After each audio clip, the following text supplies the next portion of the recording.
මේ වතුර හරිම සීතලයි නේද? ඔව්. ඒ චීත්තයක් ඇඳගෙන නාලා එළියට ආවා කියලා ලොකු බාබාගෙන් ගුටි. குளிக்கும்போது அதை போட்டு வச்சு பாபாவாவது அடித்ததோடு விட்டார். மாமா கண்டிருந்தா ஒரே அடியாக சோழியை முடிச்சு விட்ருப்பாங்களே. அஸ்ஸலாமு அலைக்கும் வரஹ்மத்துல்லாஹி வபரகாத்துஹு. அன்பார்ந்த அனைத்து உறவுகளுக்கும் இனிய மதிய வணக்கம். அதாவது குவைத்தில் மட்டுமல்லாது வெளிநாடுகள், அரபு நாடுகளில் குறிப்பாக மேற்கத்திய கலாச்சாரங்கள் அதிகரித்து வந்தால் தன்னுடைய வீட்டுக்குள்ளே, இப்போ சாதாரணமாக ஒரு வீட்டுக்குள்ளே ஒரு குவைத்தி குடிமகளாக இருக்கட்டும், அவங்களுடைய உடை நடை பாவனை வெளிப்படுற தன்மை வேறுபாடு இருந்தாலும், என்னடா இது அரபிக் கூட்டமா இல்லை வெளிநாட்டு இந்தியாவா, அமெரிக்கா, இங்கிலாந்து, ஜெர்மனி கூட்டமா அப்படின்ற மாதிரி தோணும். ஏன்னா அந்த அளவுக்கு அவங்களுடைய ட்ரெஸ்ஸிங் கலாச்சாரம். இப்போ முன்னாடி பாருங்கள், அந்த ஹிஜாப், அபாயா, முகம் மூடுறது, ஜில்பா, இப்படித்தான் பெண்களுடைய அரபி கலாச்சாரம் இருந்துச்சு. ஆண்கள் வந்து கத்தரா போடுவாங்க, திட்சாசா உடுத்துவாங்க, அப்படித்தான் இருந்துச்சு. இப்போ அந்த காலம் 190%. இப்போ இளைஞர் சமுதாயத்தை பாருங்கள், இதில் ஃபுல்லாகவே ஷோர்ட்ஸோடையும் டிஷர்ட்டோடையும் ஒரு கெப்பொண்டோடையும் தான் வெளியில் வராங்க.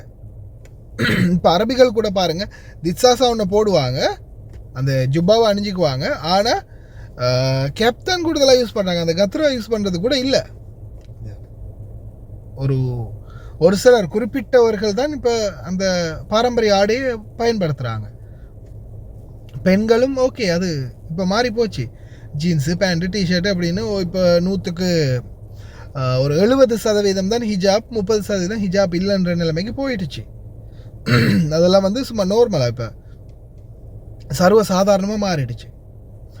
அதே மாதிரி தான் இப்போது நம்ம இந்த நாட்டுக்கு வரும்போது வெஸ்டர்ன் டைப்பில் இருக்காங்களே பரவாயில்லையே அப்படின்னு நம்மளும் அதே டைப்புக்கு போக முடியாது. அவங்க அந்த கலாச்சாரங்களை விட்டு விலகினாலும் அவங்களுடைய சில கட்டுப்பாடுகள், சட்டத்திட்டங்களை நம்ம மேலே நிச்சயம் திணிப்பாங்க. இப்போ ஒரு சகோதரி வீடியோ போட்டிருக்கிறாங்க, பாபா கிட்ட செம்மையாக அடி வாங்கியிருக்கிறாங்க ஒரு இலங்கை பணிப்பெண். அது என்னத்துக்காக அடிச்சிருக்கிறார் அப்படின்னு பார்த்தா, பாபா வந்து உள்ளே நடந்து வந்திருக்கிறாரு. வரும்போது பணிப்பெண் என்ன செய்கிறாங்க, இலங்கை பணிப்பெண் வந்து, அதாவது சீத்தை அப்படின்னு சொன்னால் சீலை இருக்குத்தானே. நான் இப்போ அந்த வீடியோ கடைசியில் அட்டாச் பண்ண ஒரு சிஸ்டரோட வாய்ஸ் இருக்குது, அதை ப்ளே பண்ணணும். அதோடு சேர்த்து நான் வந்து அட்டாச் பண்ணுறேன். இந்த இருக்குது, இதுதான் சீத்தைன்னு சொல்லுவாங்க. இது வந்து ஒரு சிஸ்டர் வந்து அவங்க குளிக்கும்போது அதை போட்டு வச்சுருக்குறாங்க. குளத்தில் குளிக்க போகும்போது, ரிவரில் குளிக்க போகும்போது இந்த மாதிரி என்ன பண்ணுவாங்கன்னா துணிகளை அணிஞ்சிக்குவாங்க. சீத்தை அப்படின்னு சொல்கிறாங்க. அது அந்த துணிகளோடு தான் குளிக்கிறதுக்காக போவாங்க, குளத்தில் குளிப்பாங்க, வருவாங்க.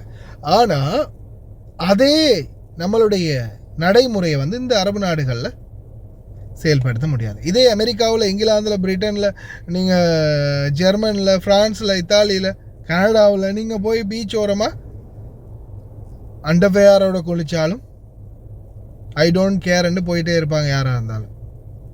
அரபு நாடுன்னா அதுக்குரிய கலாச்சாரத்தை மக்கள் மறந்துருந்தாலும் அந்த நாட்டுடைய கலாச்சாரமும் இன்னும் அப்படியே தான் இருக்குது, பண்பாடும் அப்படியே தான் இருக்குது, சட்டம் ஒன்றும் அழிஞ்சு போகலை. ஆனால் இந்த சகோதரி என்ன பண்ணியிருக்காங்க, அந்த ட்ரெஸ்ஸோடையே குளித்ததோடையே அப்படியே வெளியே வந்து நடமாடி இருக்கிறாங்க. அதை பார்த்துட்டு பாபா அடிச்சிருக்கிறாரு.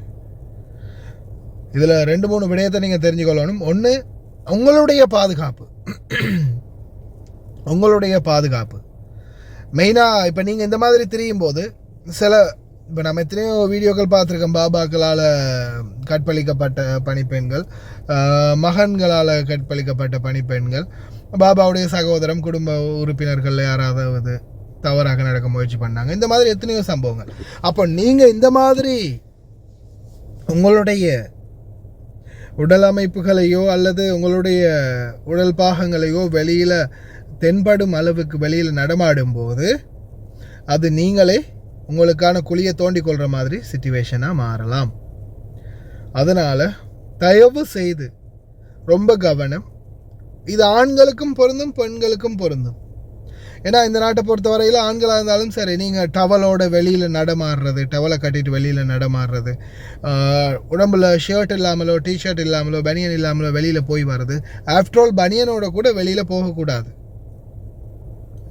அதுவும் இந்த நாடுகளில் இப்போ சாதாரணமாக ஆஃப்டர் ஆல் இந்த சென்ட்ரல் மிரர், வண்டியில் இருக்கக்கூடிய சென்ட்ரல் மிரர் இருக்குது.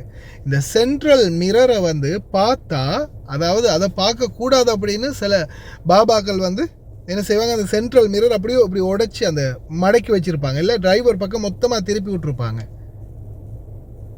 அப்படி இல்லாமல் சிலர் வந்து அதை கலட்டியே எடுத்துருவாங்க, பின்னாடி இருக்கிற மனைவியோ மகளையோ பார்க்கக்கூடாதுன்னு. அந்த மாதிரி சிலரும் இருக்கிறாங்க.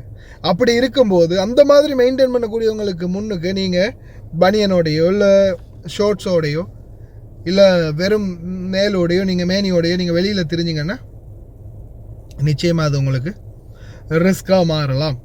அதனால் அது ஆண்களோ சரி பெண்களோ சரி, தயவு செய்து ரொம்ப கவனம். ஆடைகள் விடயத்தில் ரொம்ப கவனம் செலுத்துங்க. தயவு செய்து ரொம்ப கவனமாக இருங்க. இவங்கள மாதிரி நீங்களும் அடி வாங்க வேண்டிய சூழல் உருவாகலாம். ட்ரெஸ்ஸை மறக்காமல் பாத்ரூமில் எடுத்துகிட்டு போங்க.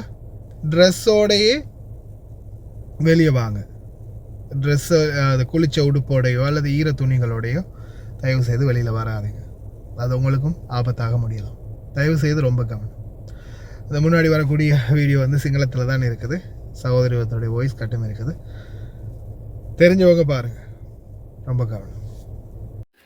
ඔන්න අපේ බාබාගේ අයියාගේ ගෙදරට අලුතෙන් ආපු නංගි චීත්තයක් ඇඳගෙන නාලා එළියට ආවා කියලා ලොකු බාබාගෙන් ගුටි.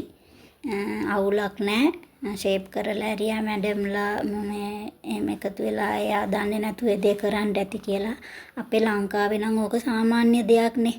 ඇල්ලෙන් ගඟෙන් මුහුදෙන් ටැප් එකෙන් ලිඳෙන් පිහිල්ලෙන් චීත්තයක් ඇඳගෙන නාන එක ඕක සාමාන්‍ය දෙයක්. ගණන් ගන්න නැහැ. නමුත් පිට රටවල් වල ඒක ලොකු වරදක්.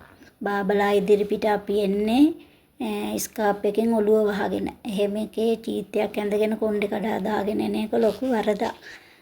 ඒ නිසා ඒක ෂේප් කරලා ඇරියා. අවුලක් නැහැ.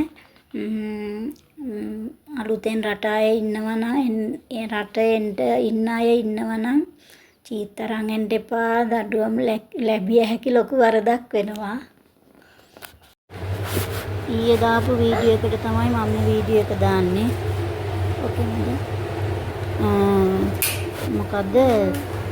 ඒක තමයි මම ওই වීඩියෝ එකක් අරගෙන ආවේ. ඕකේ තියෙන හැම ওই බාත්රූම් වල හැම පාසුකමම තියෙනවා. පේනවනේ. අපිට අවශ්‍ය බඩු දාගන්න, අයින් මාරු කරන්න හැම පාසුකමම තියෙනවා.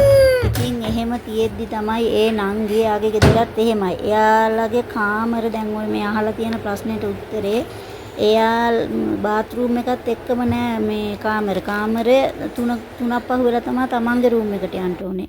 අමුත්තන්ගේ කාමරේ ඔෆිස් එක පහු කරලා තුන්වෙනියට තමයි එයාගේ කාමරේට යන්න ඕනේ. ඉතින් එච්චර පහසුකම් තියෙන්දි මොකටද ඇඳුම් මාරු කරන්න නැතුව ආවේ මේ කියන කාරණේට තමයි ගැහුවේ. තව එකක් ඒ නංගි අපේ ගෙදර නෙවෙයි ඉන්නේ. මම ඒකනේ වීඩියෝ එක සම්පූර්ණයෙන් අහන්න කියන්නේ. ඒ නංගි අපේ ගෙදර නෙවෙයි. ඉතින් රට ඇවිල්ලා ඉන්න අයටත් රටේ ඉන්න බලාපොරොත්තු වෙන රටවල් සුරසුරියන්ට තමයි මම මේ වොයිස් කට් එක දාන්නේ.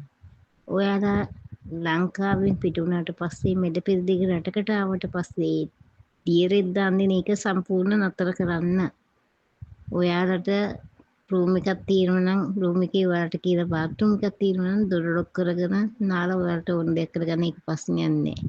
සමහර විට Tamanට කියලා බාත්රූම් එකක් නැතිනම් වෙන අයගේ වෙන්න ආනෝ නම් ඒ මිනිස්සුන්ට පේන්නේ එළියට දීරෙත් ඇඳගෙන චීතයක් ඇඳගෙන ලංකාව විදිහට කොණ්ඩේ කඩාගෙන මෙහි මේ ජවුසන් නටන නම් එන්න එපා. මේක අරාබි රටක්.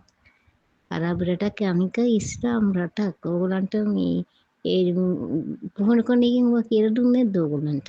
මේ විදම් හැසිරෙන්නේ. I think මම ඉල්ලා සිටිනවා YouTube channel එකකින් මේක දැනුවත් කරන්න කියේ. මම ටිකක් දැනුවත් කරන්න.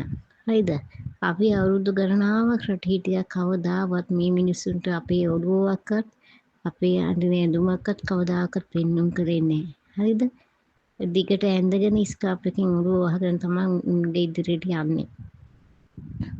ඒගොල්ලන්ට පේන්න කොණ්ඩේ කිස් ගහක්වත් අද වෙනතුරු දැකලා නැහැ. අපි මුස්ලිම් නෙමෙයි. ඒත් අපි ඒ විදිහට උන් කියන විදිහට අපි ඉන්න අපි දන්නවා. අපිට මේවා කවුරුත් කියලා දුන්නේ නැහැ. ඒත් අපි ඒවා දන්නවා. අපි රුවින් කරන මේගොල්ලන් කරන විදිහ අපි දන්නවා. මොනවද තියන්නේ හිතන්නේ ඕගොල්ලන්ට අනේ මන් දන්නේ මොන භාෂාවෙන් මොන විදිහට කියලා දෙන්නද කියලා මේවා තේරෙන්නේ නැහැ. මොකක් හරි කරගන්න. ලංකාවේ නමත් එක්ක මේ කැත වෙනවා. ඔයා විතරක් නෙමෙයි ඊට කලින් එක්කෙනෙක් ඔය විදිහකට ලංකාවට යවන්නද? ඉතින් මම ඉල්ලා හිතන YouTube channel එකේ මේක දැනුවත් කරන්න කියලා මම සෞදි අරාබියේ සේවය කරන ධම්මා මෙල්හස්ස කාන්ති ජයසිංහ කවුරුද දෙට්ටික්.